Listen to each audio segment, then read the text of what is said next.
If you hold them too tight, they will break.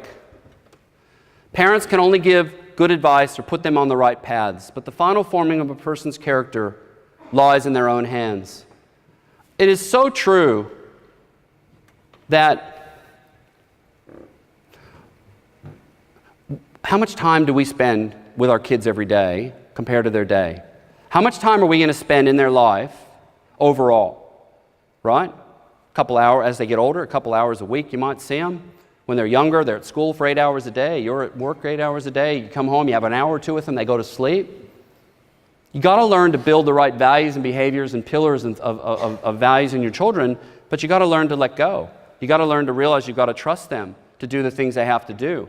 I got to a point with my kids when they were like 17, 18, where I realized they wanted to hang with their mates and do their thing, and I just backed off because when I was younger, my mother didn't because she was a single mother and a bit of a complicated family life, and she wanted me to be her friend, and I didn't want to do that to them. And they both approached me and sat down with me one day and said, "Dad, you're not close enough to us anymore."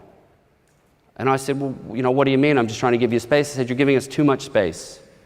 We want to do things with you." And I said, tears, and said, "Okay, that's nice, because I don't want to impose myself."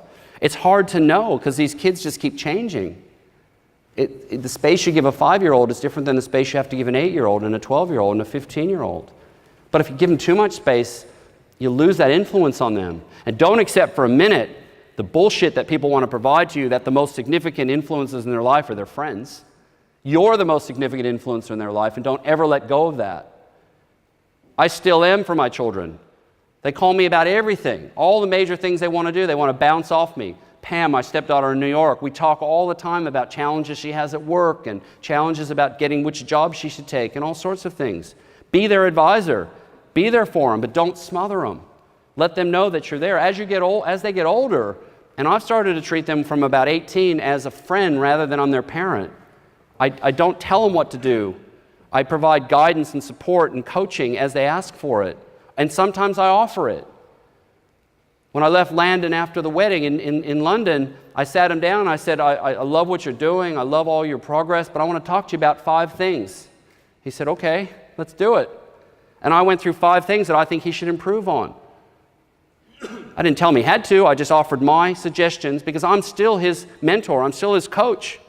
Yeah, I'm still his parent, but I can't tell him what to do anymore. So you got to learn to let go. So this idea of being a great dad or a great mom is a super important job. It's the single most important thing that I think we ever do, and so many people don't give it the time it deserves, or number 2, they just put other priorities in front of it and justify it. And I don't think that that's right. I think your children deserve to have you in their life and for you to make a profound difference on them having a brilliant life. I'm pretty confident that our 3 young adults are going to have brilliant lives. They're having them now, and I believe they'll continue to.